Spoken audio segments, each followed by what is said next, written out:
आज अपन सीख रहे हैं गलत कंपनी को डिलीट करना। जैसे कुछ कंपनी अपन ने बनाई और कुछ कंपनी अपने काम की नहीं है यहाँ पर, तो उनको अपन डिलीट कर सकते हैं।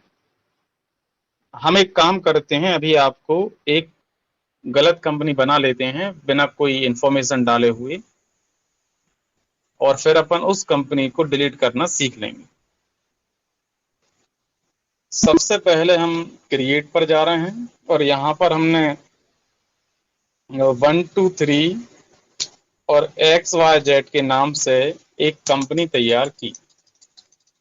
अब ये अपनी कंपनी बन चुकी है और अपन इस कंपनी को डिलीट करना सीखेंगे।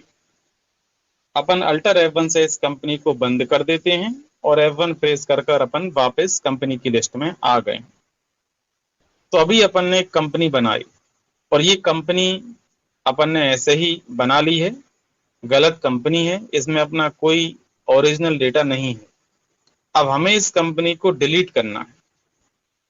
डिलीट करने के लिए सबसे पहले हम उस कंपनी पर जाकर एंटर प्रेस करेंगे जिसे हमें डिलीट करना है, ताकि वो कंपनी ओपन हो जाए। कंपनी के ओपन होने के बाद हमें कीबोर्ड से शॉर्टकट की प्रेस करना है, अल्टर F3 और एंटर। जो अपन कंपनी में सुधार करने के लिए शॉर्टकट की यूज करते हैं, वही शॉर्टकट की हमें यूज करना है। तो हम यहाँ से प्रेस कर रहे हैं कीबोर्ड से अल्टर F3 और एंटर। ऐसा करते ही हम कंपनी की इंफॉर्मेशन को देख सकते हैं। अब हम यहीं पर आकर कंपनी में करेक्शन भी कर सकते हैं, सुधार भी कर सकते हैं, और यदि डिलीट करना है तो अल्टर D प्रेस कर डिलीट कर सकते हैं। तो डिलीट करने की शॉर्टकट की आप नोट कर सकते हैं, अल्टर+D। अल्टर के साथ में D प्रेस करना है तो डिलीट का ऑप्शन हमारे सामने आएगा।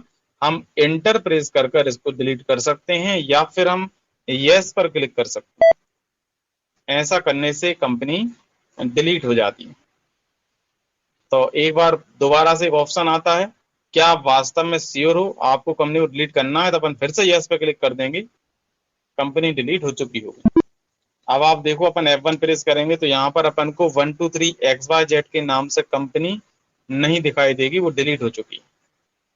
इस तरह से आप किसी भी कंपनी को जिसमें आपका ओरिजिनल डेटा नहीं है, आपने ऐसे ही बनाई थी, बिना कोई काम की कंपनी है, उसे आप डिलीट कर सकते हैं।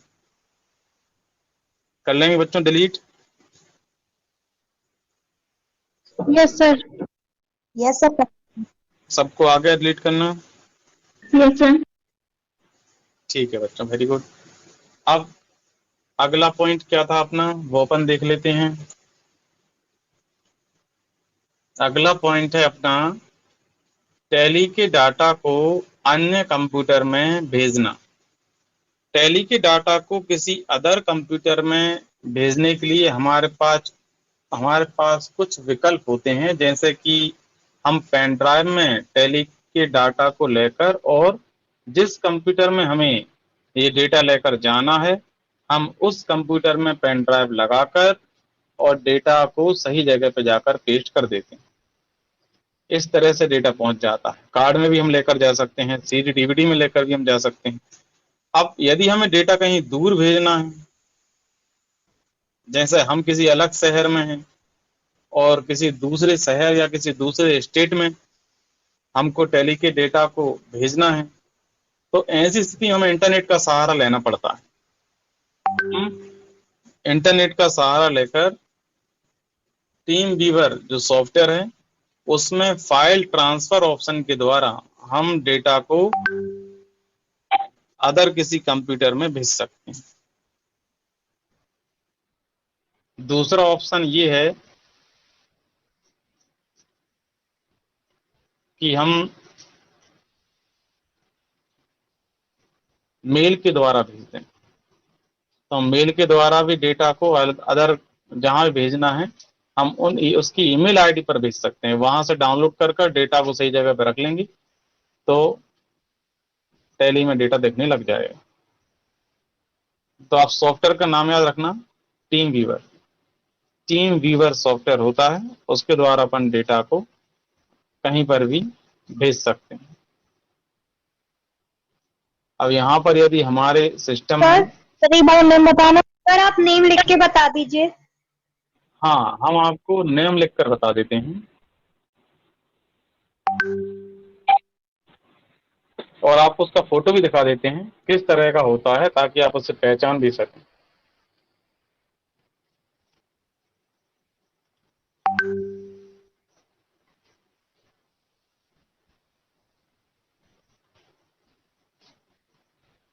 देखो, ये आप देख रहे हैं, इस तरह का होता है।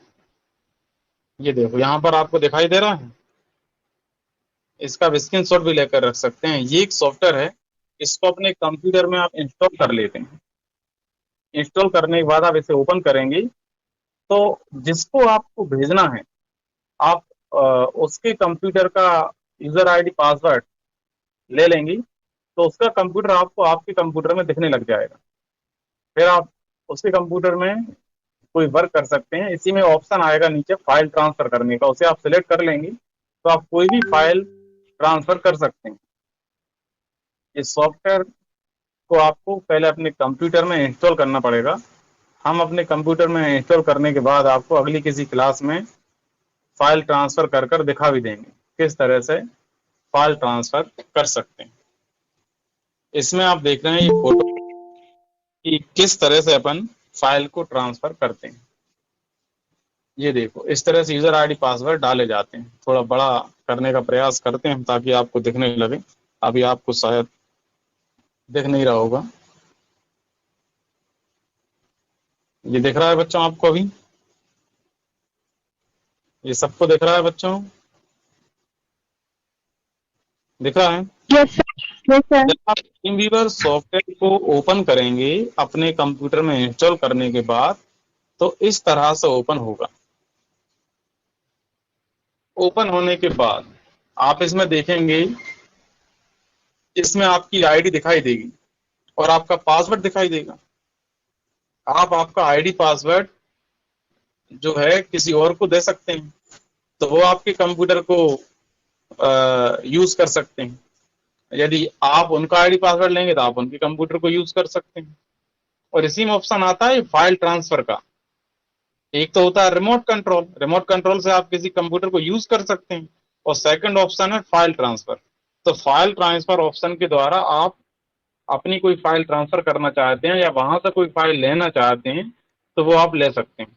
अगर आप फाइल ट्रांसफर से कनेक्ट करेंगे तो आप फाइलें ट्रांसफर कर सकते हैं, और रिमोट कंट्रोल से कनेक्ट करेंगे तो आप कंप्यूटर को मैनेज कर सकते हैं। जैसे आपका कंप्यूटर विदिशा में है और आप किसी काम से गए हुए हैं, या कहीं बाहर आप दूर किसी काम से गए हुए हैं, अब आपको अपने कंप्यूटर में से कोई इंफॉर्मेशन निकालना है, तो ऐसी कंडीशन में भी टीम व्यूअर सॉफ्टवेयर का बहुत ज्यादा यूज किया जाता है।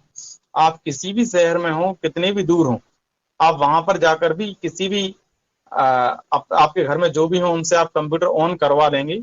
ऑन करवाने के बाद आप वहां पर किसी भी नेट कैफे में जाकर और आप ये यूजर आईडी पासवर्ड अपने कंप्यूटर किसी से ले लेंगे और आप वहीं से अपने कंप्यूटर को ऑपरेट कर लेंगे। और आपको जो इन्फॉर्मेशन निकालना है, आप अपने कंप्यूटर से किसी दूसरे शहर में रहकर ही और बैठकर अपने कंप्यूटर को ऑपरेट कर कर इन्फॉर्मेशन आप आराम से ले सकते हैं। तो ये टीम व्यूअर उस समय बहुत ज्यादा यूज में आता है जब आप किसी दूसरे शहर में हैं और आपका कंप्यूटर दूसरे शहर में है, और आपको जरूरी इन्फॉर्मेशन जो आप भूल गए हैं वो आपको वहां पर प्रिंट आउट में निकालना है, या फिर आपको सॉफ्ट कॉपी में कोई इन्फॉर्मेशन मेल करना है कहीं पर, तो वो सब काम आप बड़े आसानी से कर सकते हैं। तो ये सॉफ्टवेयर है, इसका नाम आपने नोट कर लिया है सबने? ठीक है बच्चों, इस तरह से।